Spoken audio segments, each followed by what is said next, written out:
फिर next topic है DNA replication is semi conservative. DNA की जो रेप्लिकेशन होती है वो सेमी कंजर्वेटिव है, ये हमारी बुक में दिया हुआ है। वैसे अगर देखा जाए तो रेप्लिकेशन जो होती है डीएनए की वो तीन तरह से हो सकती है। कंजर्वेटिव भी हो सकती है, सेमी कंजर्वेटिव भी हो सकती है, डिस्पर्सिव भी हो सकती है।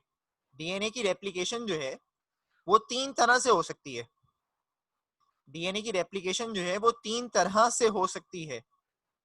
कंजर्वेटिव भी हो सकती है, सेमी कंजर्वेटिव भी हो सकती है और डिस्पर्सिव भी हो सकती है।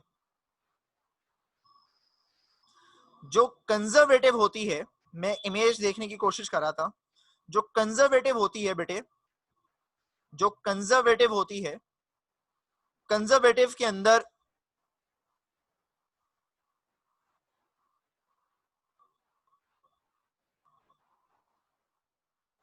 मुझे इमेज नहीं मिल रही। जो कंजर्वेटिव होती है उसमें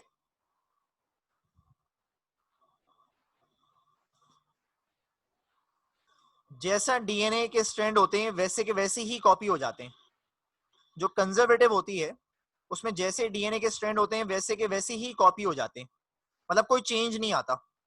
कंजर्वेटिव के मायने भी क्या होते हैं? कंजर्वेटिव के मायने होते हैं ना दकियानूस, जैसे हैं वैसे के वैसे ही रहेंगे। जो सेमी कंजर्वेटिव होते हैं उसमें आधे पुराने जैसे रहते हैं और आधे नए हो जाते हैं। आधे नए डीएनए के स्ट्रैंड बनते हैं, आधे पुराने। ये सेमी कंजर्वेटिव है जो हमारे पास लिखा हुआ है, जो एक साइंटिस्ट, दो साइंटिस्टों ने दिया था जिसके ऊपर एक्सपेरिमेंट किया था, मैथ्यू मेसलसन साहब ने और स्टेल साहब ने 1958 में। और एक होते हैं डिस्पर्सिव। डिस्पर्सिव होता है, डिस्पर्सिव के मायने होते हैं टुकड़ों में, थोड़ा नया थोड़ा पुराना, थोड़ा नया थोड़ा पुराना, थोड़ा नया डीएनए का स्ट्रैंड थोड़ा पुराना डीएनए का स्ट्रैंड, इस तरह के से जो होते हैं वो होते हैं डिस्पर्सिव। तो तीन तरह से डीएनए की रेप्लिकेशन हो सकती है। हमारे पास है सेमी कंजर्वेटिव। सेमी कंजर्वेटिव के मायने मैंने अभी आपको बताए, जिसमें एक स्ट्रैंड पुराना हो एक स्ट्रैंड नया, फिर एक स्ट्रैंड पुराना एक स्ट्रैंड नया। इस तरह से जो रेप्लिकेशन होगी वो सेमी कंजर्वेटिव कहलाती है। मैथ्यू मेसलसन से और स्टेल साहब ने क्या किया कि बैक्टीरिया को लिया। बैक्टीरिया कौन से? ई कोलाई बैक्टीरिया, मतलब इस्चीरिया कोलाई बैक्टीरिया थे। उनको एक मीडियम में ग्रो कराया।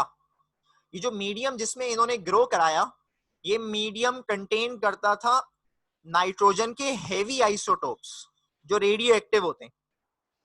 ये एक मीडियम बनाया NH4Cl और N जो है उसके 15 हेवी आइसोटोप को इस्तेमाल किया। इसमें बैक्टीरिया को डाला और काफी जनरेशन तक ग्रो किया इसके अंदर रखकर। जब ग्रो कर लिया इन बैक्टीरिया को इस हेवी आइसोटोप के मीडियम में, तो एक डेंसिटी ग्रेडियंट को इस्तेमाल किया। वो डेंसिटी ग्रेडियंट्स क्या होते हैं? डेंसिटी ग्रेडियंट वो होते हैं जो कि सेपरेट करते हैं हेवी आइसोटोप को बैक्टीरिया के ऊपर से। किस डेंसिटी ग्रेडियंट को इस्तेमाल किया? सीजियम क्लोराइड, CaCl को। और एक और मीडियम बनाया जिसमें सोल्यूशन डाला लाइट नाइट्रोजन के आइसोटोप्स का, N14 का।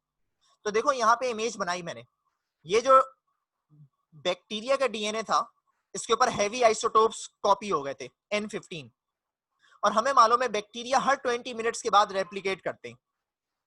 इनको डाला एक लाइट नाइट्रोजन के आइसोटोप के सोल्यूशन में, N14 के सोल्यूशन में, लेकिन डालने से पहले इन्होंने डेंसिटी ग्रेडियंट को इस्तेमाल किया है, सीजियम क्लोराइड को इस्तेमाल किया है। थोड़ी देर के बाद, 20 मिनट के बाद, जब ये वाले बैक्टीरिया रेप्लिकेट हुए, तो अगर आप देखें यहां पर, तो जो नए स्ट्रैंड्स बने उन पे कैसे आइसोटोप चढ़े हुए हैं? N14 के।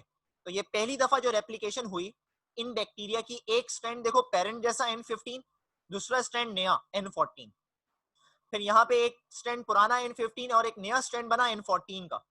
तो देखो ये रेप्लिकेशन जो हुई, फर्स्ट राउंड ऑफ रेप्लिकेशन जो हुआ वो कैसा हुआ? एक नया एक पुराना। तो एक नया और पुराना जो होता है उसको हम क्या कहते हैं? Semi conservative. बिलफर्ज इसको दोबारा अलाउ करो, एक दफा और अलाउ करो कि ये रेप्लिकेट करे। आफ्टर 20 मिनट्स दोबारा इसने रेप्लिकेट किया। तो यहाँ पे इस इमेज में अगर देखो तो ये जो N15 का पुराना, फिर N14 नया बना, और ये N14 वाला जो स्ट्रैंड था जिसमें मैं कर्सर फेर रहा हूं, ये तो पेरेंट है ना, इसके ऊपर जो अब जो स्ट्रैंड बना है वो कैसा बना है, N14 का ही बना है।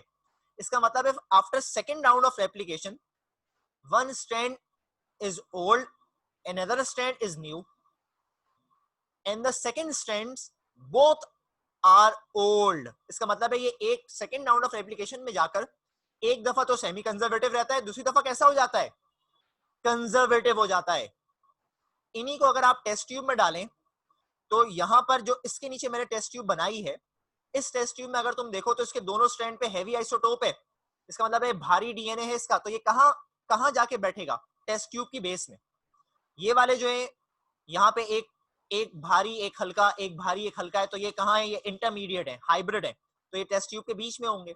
जबकि इनको अगर टेस्ट ट्यूब में डालो तो ये यहाँ पे देखो एक हल्का एक भारी, एक हल्का एक भारी, यानी कि इंटरमीडिएट हाइब्रिड, तो ये बीच में आए, और ये दोनों हल्के हैं, ये दोनों भी हल्के हैं, तो ये कहाँ आ गए, ऊपर, लाइटर।